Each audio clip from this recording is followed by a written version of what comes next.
Education make easy में खुश आमदीद। मैं हूँ साबिर जान। आज जो है ना मैं आपको रेशनलिज़म एम्पेरिसिज्म पढ़ाने जा रहा हूँ। इसमें बच्चे अक्सर जो है ना भूल जाते हैं, ये चीज़ें गड़बड़ हो जाती हैं। आज मैं आपको अच्छे तरीके से इसको समझाऊंगा, कभी आपको भूलेगा नहीं है। तो इसको जो है ना मैं फिर क्लासिकल कंडीशनिंग से रिलेट करने जा रहा हूँ। इससे आपकी ब्रेन स्टार्म होगी। ये वीडियो आपके लिए बहुत ही ज़बरदस्त होने जा रही है, इसको आखिर तक ज़रूर देखें, तो फिर आपको समझ भी आएगी इसके अच्छी तरीके से और आपकी ब्रेन स्टार्मिंग होगी। रेशनलिज्म क्या है, इसको पहले हम पढ़ते हैं। Rationalism is the view point that knowledge mostly comes from intellectual reasoning. ठीक है ना, ये जहनी मतलब है कि जिस तरह से इंटेलेक्चुअल रीजनिंग से हम जो नॉलेज हासिल करते हैं उसको रेशनलिज्म कहते हैं। कहते हैं ना फला बंदा बहुत बड़ा फहम वाला है। And empiricism is the viewpoint that knowledge mostly comes from using your senses to observe the world. Empiricism इसके बिल्कुल उलट है। ये कहता है कि जो हम अपने सेंसेस को यूज़ करके नॉलेज गेन करते हैं उसको एम्पेरिसिज्म कहते हैं। अच्छा, आगे इसको आप जब देखेंगे तो आपको बहुत अच्छी तरीके से समझ आएगी। थोड़ा सा जल्दी पढ़ते हैं। Rationalism encourages ethical and philosophical ideas that can be tested by experience. ये टेस्ट शुदा है रेशनलिज्म के। ये समझो रियलिटी है, रियलिज्म है, ये आइडियलिज्म है, ये खाली मफरूज़े हैं, ख्यालात हैं, आइडियाज़ हैं, ये टेस्ट शुदा है।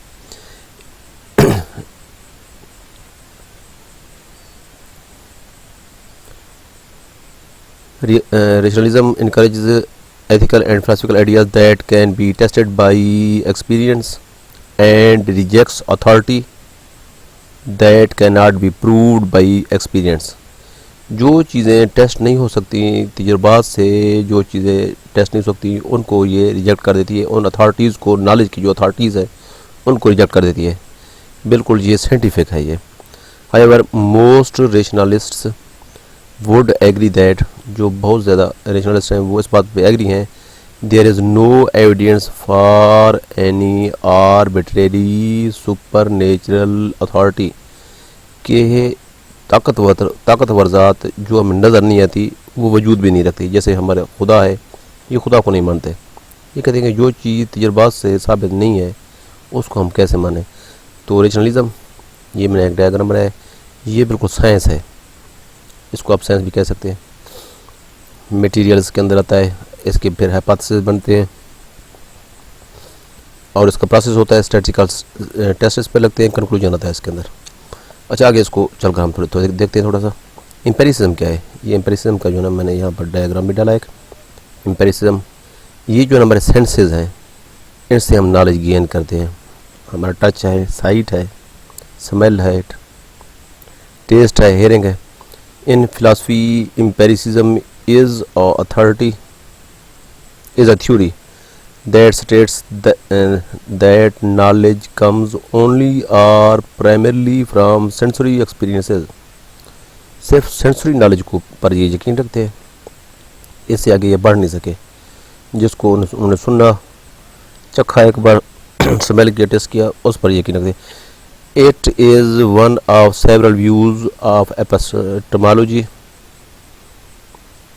मतलब कि ये नॉलेज है, एपिस्टेमोलॉजी नॉलेज कहते हैं, along with rationalism and skepticism. अच्छा, इसका थोड़ा सा मैंने यहाँ पर डिफरेंस भी लिखा है कि इसका ये डिफरेंस क्या है। Rationalism versus empiricism. Rationalism is a theory based on the claim that reason is the source of knowledge. ये कहते हैं जो रीज़न है हमारा ना वो सोर्स ऑफ नॉलेज है। एम्पेरिसिज्म क्या कहते हैं? Empiricism is a theory based on the claim that experience is the source of knowledge. ये एक्सपीरियंस पे, मतलब एक एम्पेरिसिज्म एक्सपीरियंस पे, एक्सपीरियंस कौन से? सेंसरी एक्सपीरियंस जो है ना वो नॉलेज है, वो कहते हैं सोर्स ऑफ नॉलेज है। Rationalist believe in intuition. Intuition कहते हैं वजदान को, जो चीज़ वजदान के अंदर इंसान हासिल करता है उस पर ये यकीन रखते हैं। लेकिन एम्पेरिसिज्म वाले कहते हैं कि जो चीज़ हमने देखी आँख से उस पर हम यकीन रखते हैं। लेकिन ये कहते हैं कि इंसान के अंदर कुछ चीज़ें गट्स ऐसी भी हैं जो खुदा ने रख दी हैं और वो हकीकत है। अच्छा, इसका आगे हम देखते हैं रेशनलिज्म का claim that individuals have इनेट knowledge और कंसेप्ट से ये यकीन रखते हैं कि इंडिविजुअल के अंदर इनेट नॉलेज भी होती है। वो पहले से इंसान जो है ना, इंसान के अंदर पहले से कुछ नॉलेज मौजूद है। जिस तरह कंप्यूटर हम नया लेते हैं तो उसके अंदर बायोस मौजूद होता है, तो उसके बाद हम विंडोज़ वगैरह इंस्टॉल करते हैं। ये भी कहते हैं कि इंसान के अंदर जब वो पैदा होता है उसके अंदर पहले से नॉलेज मौजूद होता है, लेकिन वो हिडन होता है। बाद औक़ात वो निकल पाता है, बाद औक़ात वो हिडन ही रहता है, उसके अंदर नॉलेज मौजूद होता है। आप ख़ुद देखें, बच्चा जब पैदा होता है तो वो दूध पीने के लिए रोता है, दूध की तरफ बढ़ता है। या जब बच्चा थोड़ा सा बड़ा होता है, सेंसरी उस स्टेज में आता है, सेंसरी मोटर स्टेज में, तो अगर चम्मच हो या कोई चीज़ हो तो हाथ में लेकर वो मुंह की तरफ ले जा रहा होता है। वो भाई क्यों लेकर जा रहा होता है? उसके अंदर थोड़ा सा नॉलेज होता है इस तरह से। अगर किसी ने जो है वीडियोज़ देखी हों, जिस तरह से ये हमारे जानवर हैं, तो उनके जब बच्चे पैदा होते हैं तो वो सीधा दूध पीने के लिए चले जाते हैं।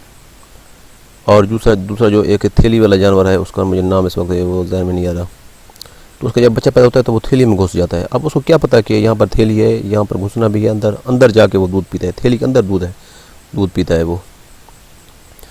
अच्छा, ये दूसरा जो है ये claim that empiricism claim that individuals have no innate knowledge. ये कहते हैं कि इंडिविजुअल के पास कोई इनेट नॉलेज होता है, वो सिर्फ आंखों से देखकर, सुनकर, टेस्ट करके इनसे सीखता है। इंसान के अंदर कोई, इंडिविजुअल के अंदर कोई भी इनेट नॉलेज या पहले से महफूज शुदा नॉलेज बिल्कुल नहीं है। जो ये कहते हैं कि इंसान के अंदर पहले से महफूज शुदा नॉलेज भी है। अच्छा, the opposite of empiricism is rationalism. ये दोनों के अपोजिट है, इसका ये बिल्कुल अपोजिट है। ये थोड़ा सा आगे इसको हम देखते हैं, डिडक्टिव रीजनिंग का। तो मैं अब इसको जो है ना वो लिंक करने जा रहा हूँ क्लासिकल कंडीशनिंग के साथ, क्योंकि इसके अंदर जो है ना ये रीजनिंग वाली बात है और ये सेंसरी वाली बात है। डिडक्टिव रीजनिंग इसके अंदर आ जाती है। अच्छा, अब देखें, ये पेवलोव ने जो है ना एक तजर्बा किया एक डॉग पे, कुत्ते पे। तो उसने कहा कि बिफोर कंडीशनिंग से पहले जब उसने कुत्ते के सामने ये फूड रखा, ये अनकंडीशनल स्टिमुलाई था, मतलब फूड उसके स्टिमुलस है, तो उसने रिस्पांस क्या दिया, ये उसके सेलिवेशन जो है ना ये बह रही है इसके अंदर, ये अनकंडीशन है। फिर उसने तजर्बा किया, ये फूड हटा दिया इससे, फिर इसने एक घंटी बजाई। घंटी जो है इसके लिए न्यूट्रल था, ये न्यूट्रल स्टिमुलस था ये। घंटी बजने से तो उसकी जो स्लेवा है वो तो नहीं आई इसके अंदर, नहीं बहने वाला था, क्योंकि वो तो सिर्फ सीइंग से, देख के, या उसके जो बू है वो सूंघ के, तो उसके अंदर जो है ना ये रिस्पांस पैदा होता था, स्टिमुलस पैदा होता था, तो सेलिवेशन आती थी। अब जब खाली घंटी बजाएगी, ना तो सूंघने की है इसके अंदर, ना सूंघने से खुराक की बू आती है, ना देखने से, तो इस वजह से ये जो है ना इसके लिए कुछ भी नहीं था, घंटी की आवाज़। अब ये तीसरी जो है ना हमारी सेंसरी वो रीजनिंग आ रही है आवाज़ वाली, जिसे हम हियरिंग कहते हैं। अब फिर उसने ये दोनों मतलब एक इकट्ठे खुराक भी उसके सामने रखा, घंटी भी बजाई, फिर इसका जो है ना उसको खुराक को देखा, इधर से सुना भी, तो उसका जो ये सेलिवेशन है ये निकलने लगा। तो इसका जो है ना हियरिंग वाला सेंस है ये मजबूत हो गया। इसने बू भी सूंघ लिया और आंखों से भी देख लिया और फिर कानों से भी सुन लिया। अब इन तीनों सेंस में से अगर इसके सामने एक सेंस भी आ जाए तो उसका जो सेलिवेशन है ये निकलना शुरू कर देगा। अगर उसको बू लगे फिर भी ये समझेगा कि खुराक आ गया है, अगर देख ले फिर भी समझेगा खुराक आ गया। अब अगर आवाज़ सुन ले, ये जो कंडीशन है, हालांकि आवाज़ से इसका कोई ताल्लुक भी नहीं है, अगर ये चीज़ सुन ले तो उसका भी सेलिवेशन है ये आएगा। अब उसने ये फूड हटा दिया, अब इसका ना कोई स्मेल आ रहा है और ना इसको देख रहा है ये, और फिर उसने खाली घंटी बजाई, तो उसके बाद जो है वो कंडीशन हो चुका था और उसने रिस्पांस दिया ये। अच्छा, आगे थोड़ा सा इसको मैंने उर्दू में लिखा है। अगर हम पेवलोव के तजर्बे को देखें तो हम काम में क्लासिकी कंडीशनिंग के 4 अवामिल की निशानदाही कर सकते हैं। गैर मशरूत रद्द अमल, कुत्तों का कुदरती थूक इनके खाने को देखने या सूंघने के जवाब में था, ठीक है ना। गैर मशरूत मुहर्रिक, खाने की ही नज़र या बू थी, वो मतलब बगैर मैंने आपको पहले समझा दिए थे ऊपर। तो मशरूत मुहर्रिक जो है ना उसकी ये घंटी थी, जिसका पहले खाने से कोई ताल्लुक़ नहीं था, बाद में उसको मशरूत कर दिया गया खाने के साथ। घंटी की आवाज़ जो है ना मशरूत जो आप लिहाजा घंटी बजने के जवाब में कुत्ते की थूक थी, यहाँ तक कि जब खाना मौजूद नहीं था। जब खाना मौजूद नहीं था तो खाली ये घंटी बजी तो कुत्ते को महसूस हुआ कि अब खाना आ रहा है। फिर उन्होंने गैर मशरूत रद्द अमल खाने के जवाब में कुदरती थूक को कामयाबी से हासिल कर लिया एक मशरूत घंटी के ज़रिए। इन नतीजे के साथ पाब्लो ने क्लासिकल कंडीशनिंग का अपना नज़रिया कायम किया। अब मैं आपको यहाँ बताऊंगा कि क्लासिकल कंडीशनिंग के हम सादा मिसाल क्या ले सकते हैं। जब स्कूल की घंटी बजती है तो बच्चे समझते हैं कि अब छुट्टी हो गई है। बाहर अगर आइसक्रीम वाला आता है तो वो सिर्फ म्यूज़िक बजा रहा होता है, बच्चों को पता चल जाता है कि बाहर जो है आइसक्रीम वाला आया हुआ है। अब गलियों में मैंने देखा है कि लच्छे वाला, वो चीनी के लच्छे वाला, वो सिर्फ छोटी सी घंटी होती है, उसको बजा रहा होता है, तो बच्चे समझते हैं कि वो लच्छे वाला आ गया है।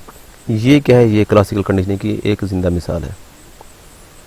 अच्छा, क्लासरूम के अंदर इसका हम जो है ना वो क्या एक्सपीरियंस लेते हैं, ये मैंने इसका थोड़ा लिखा है। In the classroom teachers can use classical conditioning to quiet down the students. अब बच्चों को चुप कराने के लिए वो क्लासिकल कंडीशनिंग का सहारा लेता है। एग्जांपल है इसकी, फर्स्ट डे ऑफ क्लास, पहले दिन, the teacher turns on the projector to do their lesson and students quiet down. जब वो प्रोजेक्टर को ऑन करता है तो स्टूडेंट्स जो है ना वो क्वाइट हो जाते हैं। Second day of class, the students are still chatty, वो उस वक्त भी बातें कर रहे होते हैं। When the projector turns on, जब प्रोजेक्टर ऑन हो रहा होता है। The teacher must ask them to quiet down, teacher जब तक नहीं करता उसको वो बच्चे चुप नहीं होते। Third day of class, the students quiet down when the projector is turn on, जब प्रोजेक्टर ऑन होता है तो बच्चे खुद ब खुद खामोश हो जाते हैं। तो ये इसकी एक मिसाल दी है मैंने। अच्छा, इसका एक और मैं मिसाल भी आपको दूंगा, वो ये है मिसाल के जब हम बच्चों की कापियाँ चेक करते हैं, अगर एक दिन हम कापियाँ चेक करना छोड़ दें, दूसरे दिन बच्चे काम करके नहीं आते, वो कहते हैं उस्ताद तो चेक नहीं करता, टीचर तो चेक नहीं करती। तो मतलब है कि अगर हम डेली चेक करेंगे तो बच्चों के अंदर खौफ होगा, वो अगले दिन काम करके आएंगे। अगर हम डेली टेस्ट लेंगे तो बच्चों के अंदर खौफ होगा, वो अगले दिन टेस्ट याद करके आएंगे। अगर हम गैप दे देंगे, छोड़ देंगे, तो बच्चे याद नहीं करेंगे। ये कि हमने बच्चों को कंडीशन करना होता है। अगर हम डेली अपना काम करें तो बच्चे कंडीशन हो जाते हैं और उस तरीके से बच्चे काम करते हैं। उम्मीद है आपको ये लेक्चर बहुत पसंद आया होगा, इससे आपकी ब्रेन स्टॉर्मिंग हो चुकी होगी। तो नेक्स्ट वीडियो हम इंशाल्लाह जल्दी बनाएंगे। तो हमारे जो है ना चैनल को